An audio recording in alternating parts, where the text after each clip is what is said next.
Kumusta mga kaibigan? Kumusta mga ka-Berks Mali? Ngayon ay pupunta tayo sa ibang lugar ngayon. At meron tayong special guest ngayon. Ayan, si ka-Berks. Magandang araw sa inyong lahat. Nag-iya si Angelo na papasyal kami ngayong araw. Kailangan namin nalagyan na hangin yung ating sasakyan muna. Mahirap na.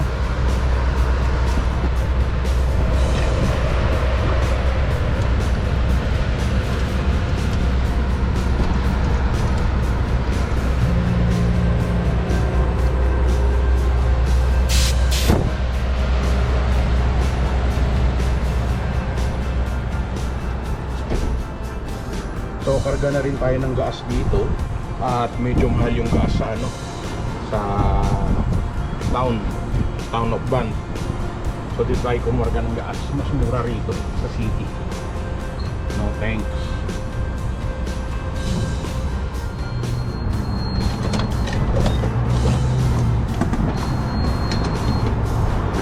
Dito tayo sa pinaka mura.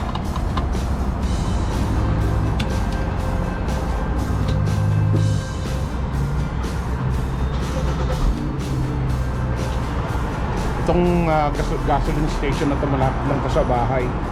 Dito tumataya rin kami ng loto minsan ni Angelo. Yan, mali mo tumama ka, hindi mo alam, di ba? Tapos yan lang yung eskwelahan niya, katabi lang din. Andito na lahat. May pizza, may bar, may kung ano-ano dito. Pera na lang ang kulang, kompleto na. Tama ba, Angelo? Tama. Ano na, ready ka na ba? Let's go. Let's go na!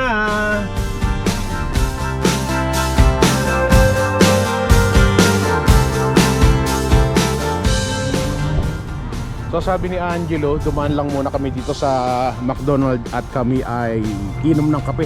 At dahil kami ay magamang kuripot at cheap. Ano pa? Nagtitipid, nagsasave. Dito tayo magkakape sa McDonald's kasi piso lang ang kape dito. You know, nakalagay piso ang kape. Eto, hindi ako magre-reklamo dito. Piso lang eh. Piso lang. So tara, magkakape lang muna kami ng anak ko.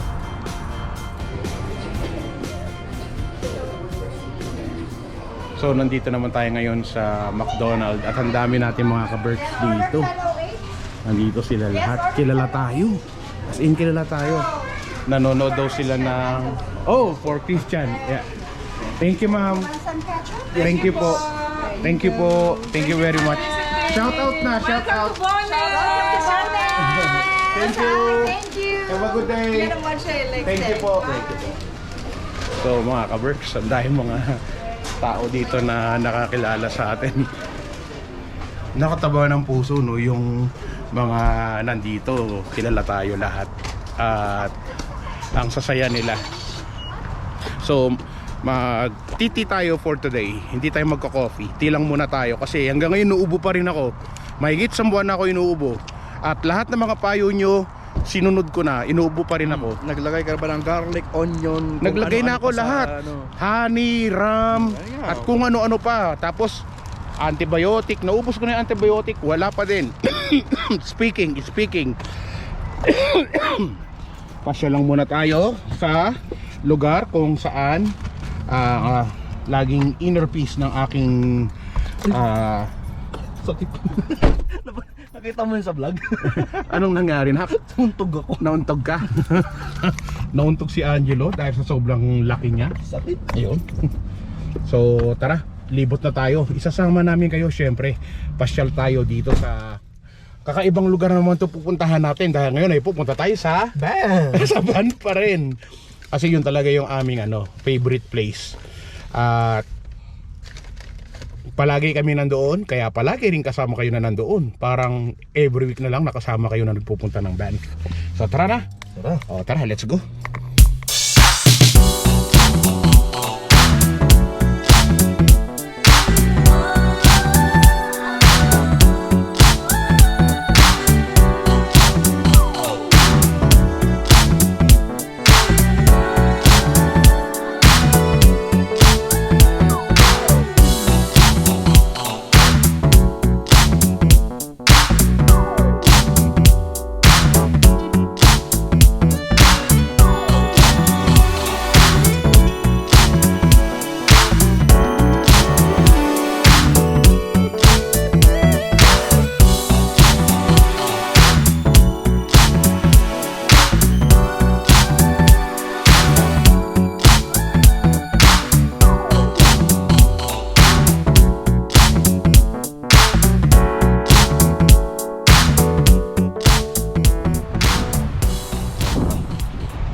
Ganda dito, napaka peaceful, saka napaka quiet. Ito talaga yung dinadayo namin ni Angelo dito sa lugar na to. Yung magandang view, yung nature, yung maririnig mo yung takbo ng tubig, yung river, tapos yung mga ibon, saka yung hampas nung hangin sa mga puno. Yan talaga yung maganda dito.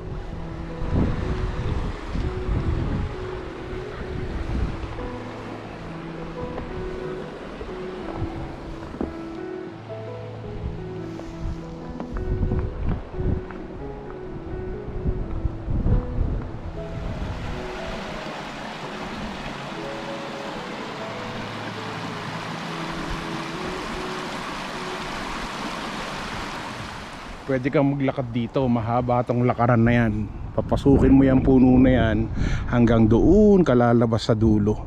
Tapos iikutin mo, ayun, may mga tao nga doon sa dulo na yun eh. Naglalakad hanggang sa lalabas ka na dyan. So iikutan mo yan. Pero malayo lang yung ikutan yan.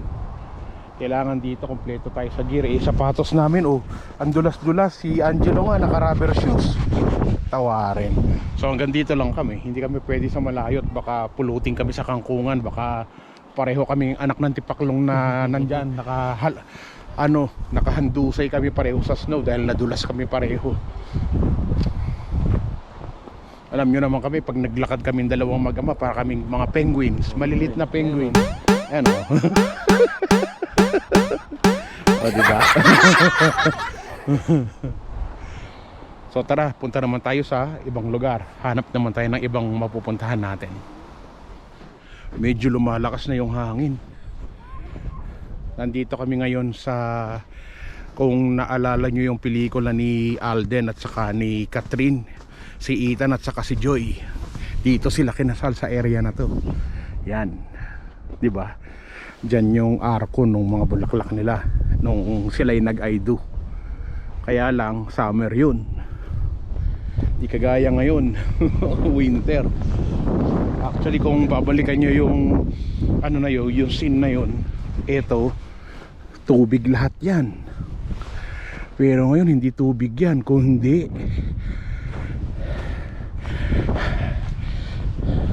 matigas na ice. Buong ice yan. Oh. Wow.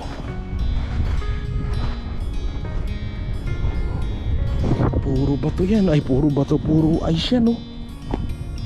Matigas na ice yan, mga kaberks.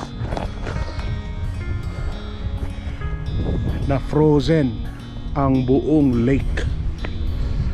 Nakita nyo naman, frozen ang buong lake dito. Wow.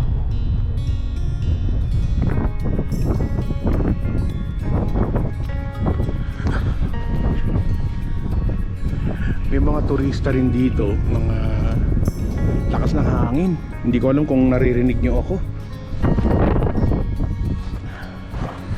Nilipad na yung mga snow dito mula doon, kaya makikita mo na malinis na yung snow at nakikita na yung mga ice, yung mga frozen ice sa lake.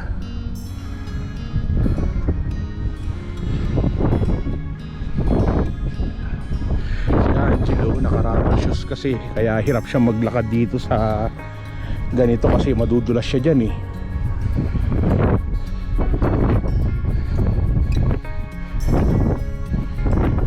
Ano, okay ka lang? Ha? At ito naman ang Lake Minnewanka, na feature ko na to before nung frozen siya. Ngayon nagulat ako na frozen yung ibang lake, pero dito hindi siya frozen. Ayos.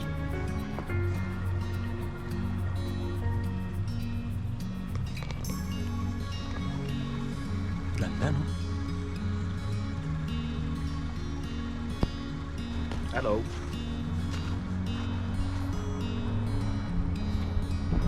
Ganyan kamahal na mga taga-Canada ang mga animals dito sa wild, dito sa forest.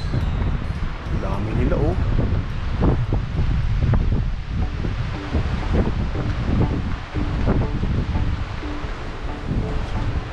Hindi yan mga kambing yan, hindi yan masama. Mga mababait yan. Dami na oh.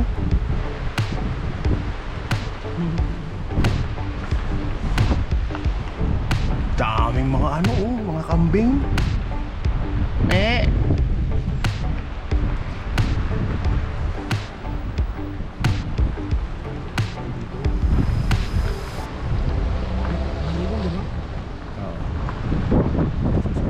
So, andito tayo ngayon sa Banff.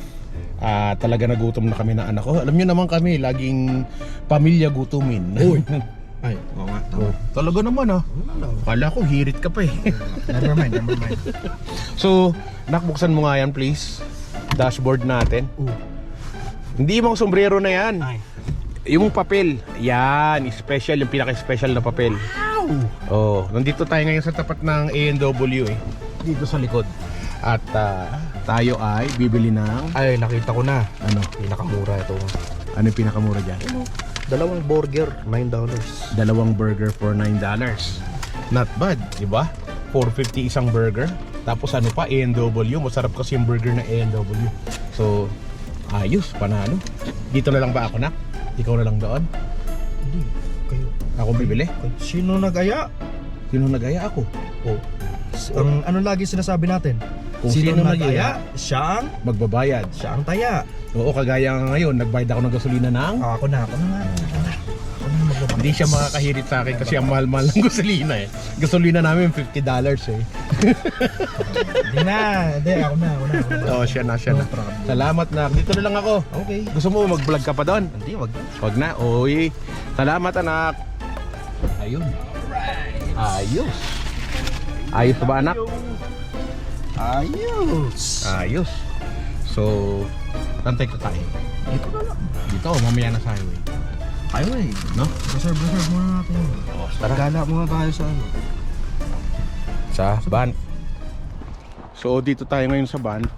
Dito tayo nagpark sa bagong parkingan na to eh. At pupunta tayo dun sa bagong pwesto nung Banff na ano nila. Anong tawag dyan, nak? Fine. Banff sign. Dito sa Banff. Kasi nilipat na nila. Dati-dati tabi to ng highway. Pero dahil nagkakakos ng traffic, nilipat na nila rito. So papakita natin sa inyo.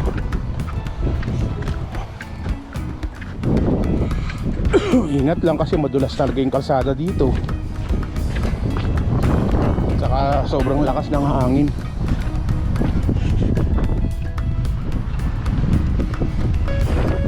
Nung mga nakaraang linggo na nagpunta kami rito, sobrang haba ng pila para lang magpa-picture dito sa Banff sign na to. Pero ngayon walang tao. Kami lang. Oh, ayan yung Banff sign.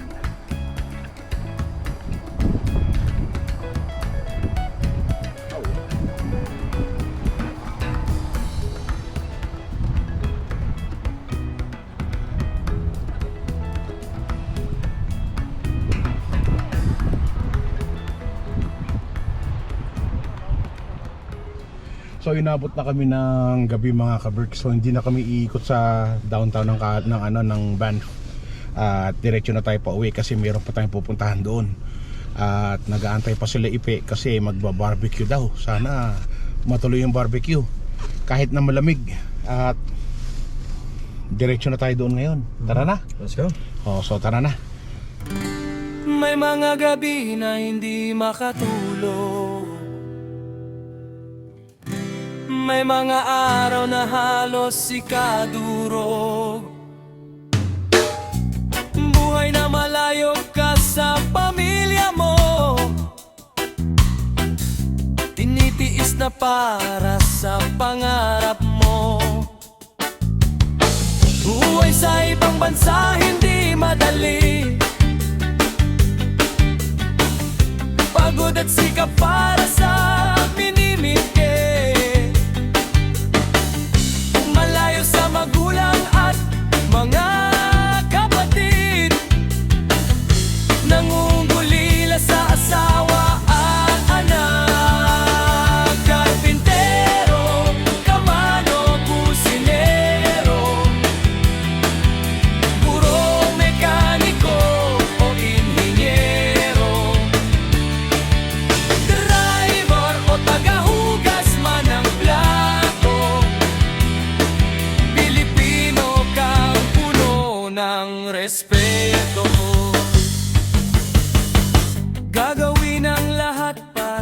sa pamilya.